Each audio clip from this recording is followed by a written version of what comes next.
Samantalang 10,000 benepisyaryo ang makakatanggap ng tig sa 10,000 bilang tulong para sa epekto ng El Nino. We thank you for your program to make accessible to all Filipinos available and affordable food. And you have issued executive orders, you have requested Congress, we're going to pass laws. You are succeeding in lowering the prices of basic commodities in our country today. And finally, this is not long, Mr. President.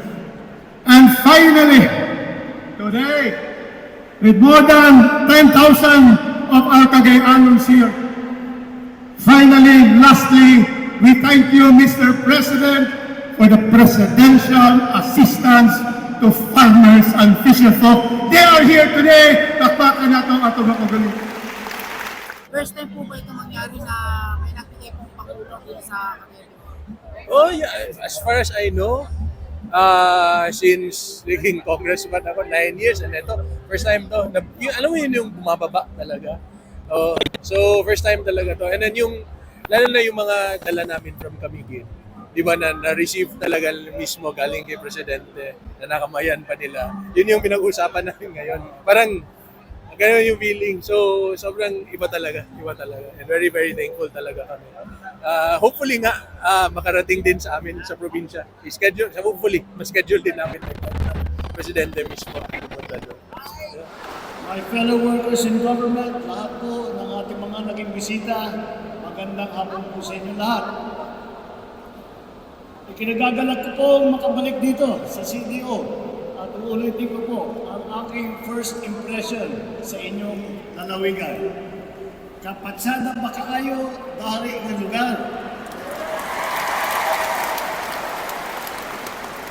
Wala pong halong biro, tunay pong napakaganda ng CDO. Talaga naman po nakakatuwa na makasama kayo ulit dahil napakasaya ng inyong mga ngiti at napakainit ng inyong pagtanggap at pagsalubong sa amin.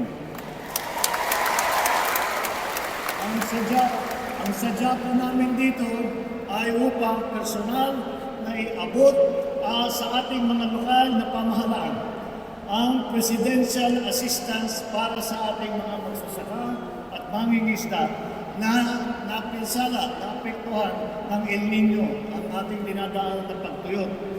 Ito ay nakakahalaga ng 10,000 piso na tulong sa mga kwalipikadong magsasaka, mangingisda, at mga pamilyang labis na naapektuhan ng tagtuyot na dinadanas natin ngayon. Maliit na halaga po, ngunit umaasa akong magagamit ninyo ito upang makapagsimula muli. Ito ay bukod sa aming ibinibigay mula sa DSWD, mula sa DA, mula sa programa ng DOLE, ng TUPAD, magbabahagi rin ng bigas. Bukod pa dyan, magbabahagi rin ng bigas ang opisina ng ating House Speaker. At tayo ay nagsasagawa rin ng bagong Pilipinas Servicio Fair sa University of Science and Technology ng Southern Philippines. Kasama ang DSWD, ang Department of Trade and Industry, ang TESDA, ang DOLE, ang Department of Health, at iba pang mga ahensya ng pamahalaan. Ang mga ahensya ito ay mamamahagi ng iba't ibang tulong mula sa kanilang mga programa. Nais ko rin ipamahagi sa inyo ng mga hakbang na ginagawa ng inyong pamahalaan upang mapabilis ang ating pag-unlad dito sa inyong rehiyon. Alam ko pong doble kayod ngayon ang mga magsasaka at mangingisda dito sa inyong lugar sa kabila ng epekto ng dulot ng El Nino. Sa abot ng aming makakaya, gagawin ng pamahalaan ang lahat upang matiyak na ang kinakailangan suporta at tulong ay agad na may paparating sa bawat apektadong pamilya, magsasaka at mangingisda. Makakaasa naman ang lahat na hindi lamang sa panahon ng hirap ay nariyan ang inyong gobyerno. Dahil tuloy-tuloy ang mga programang infrastruktura sa inyong lungsod at rehiyon, gaya ng pagpagawa ng mga paliparan, kalsada at iba pang mga proyekto.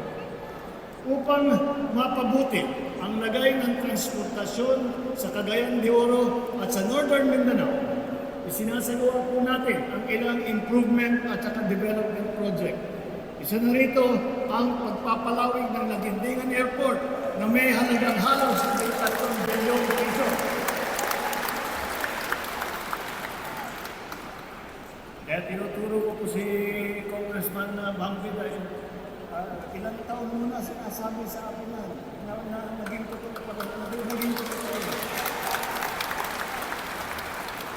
Ngayon din ang patuloy ng paggawa ng pagsasaayos ng mga daan, kabilang na ang CDO Coastal Road at CDO Diversion Road upang makatulong sa pagpabilis ng biyahe ng ating mga kababayan, gayon din ang mga pangunahing produkto na sa ating mga merkado. Ginagawa din po natin ang lahat upang matapos agad ang Cagayan de Oro Port Expansion Project na may kabuuang halagang 700 milyong piso upang makatulong sa pagpapaluwag ng port traffic para maging mas mura at mas mabilis at mas madali ang hindi lamang ang mga pasahero na bumabiyahe, kung hindi pati na ang mga produktong nanggagaling sa CDO, ang mga produktong nanggagaling sa Northern Mindanao ay mapapabilis at magiging mas maganda ang hanap buhay ng ating mga kababayan. Bukod po sa mga gusali, kalsada at iba pang infrastruktura, ay marami po tayong natutunan ng COVID. Marami po tayong nakita na naranasan noong pandemya. Kaya hindi lang kalsada at infrastruktura, kundi ipapatayo din natin ang trauma and multi-specialty centers na sa Northern Mindanao Medical Center. Ito po ay upang patuloy na matugunan ang inyong pangangailangan sa larangan ng pangkalusugan.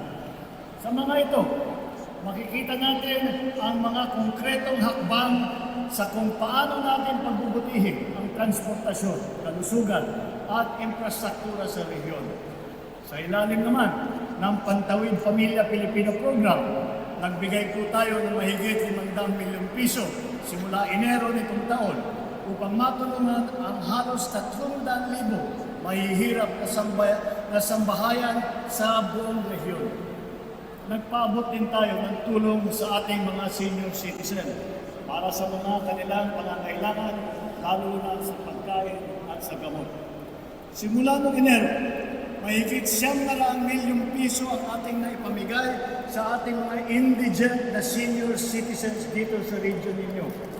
Para naman sa ating disadvantaged and displaced workers, patuloy ang ating ipinapatupad ang tulong panghanap buhay sa ating disadvantaged displaced workers program o TUPAD. Simula noong 2023, nakaraang taon, nakapagbigay na po tayo ng higit 1 bilyong piso sa libo-libong benepisyaryo dito sa Northern Mindanao. Ngunit, hindi lang po ito ang ating hangarin. Hinaharap din natin ang problema sa tubig na pinapalala ang mainit na panahon na dala ng El Nino. Suportado po natin ang mga proyektong pang-irigasyon at flood control na hindi lamang tutugon sa issue ng kakulangan ng tubig, kundi pati na rin sa perwisyo ng pagbaha na nararanasan dito sa CDO. Masaya akong ipaalam na ang Flood Risk Improvement and Management Project para sa Cagayan de Oro River ay ating pasisiyanan. Katuwang ang iba pang irrigation at water project, inaasahan magiging malaki ang ginhawa dala nito sa CDO. Hindi rin lingid sa akin, kalaman, ang suliranin kinakaharap ng lungsod sa supply ng tubig. At ito yung balitang-balita. Kaya, nung ito'y nalaman ko, ay nakipag-uusap po tayo kay Mr. Manny Pangilinan ng Cagayan de Oro Bulk Water upang manumbalik ang normal na supply ng tubig habang humahanap tayo ng pangmatagalan na solusyon dito sa problema ito. Umayag po si Mr. Pangilinan sa ating pakiusap at handa po siya makipagtulong sa inyong upang matulungan na ang suliraning ito, mabigyan ng kinakailangan tubig ang lagpas 60,000 kababayan dito sa City Hall. Akin ding inatasan ng Local Water Utilities Administration na pag-aralan ang posibleng pamamahala nito sa Cagayan de Oro Water District upang sa lalong madaling panahon ay mapag-aralan ang solusyon sa sitwasyon ng supply ng tubig dito sa inyong lugar.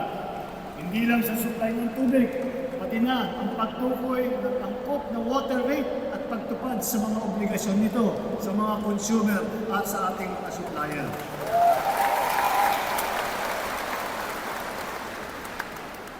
Hindi natin hahayaan mapagkitaan ang mga Cagayan de Oro na kanilang karapatang magkaroon na sapat, malinis, ligtas na supply ng tubig.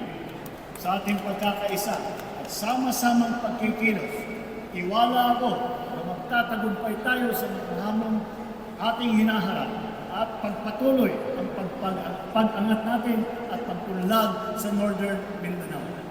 Sa inyong suporta, sa inyong tulong, at sa ating pagkakaisa, gayon din sa pamamagitan ng ating agarang pagtugon sa pangangailangan ng bawat mamamayan, magiging tagumpay ang ating laban hindi lamang sa tagtuyot at problema sa tubig, kundi pati na rin ang pag-unlad ng ating bansa. Maraming salamat po sa inyong lahat sa suporta na ibinigay ninyo sa amin nung nakaraang halalan. Ito po ay susuklian namin ng lahat na kaya namin gawin upang pagandahin ang buhay ng bawat Pilipino at pagandahin ang ating minamahal na bansang Pilipinas. Maraming salamat po. Sama-sama nating salubungin ang isang bagong Pilipinas. Muli, isang magandang araw sa inyong lahat. Mabuhay kayo, mabuhay ang bagong Pilipinas.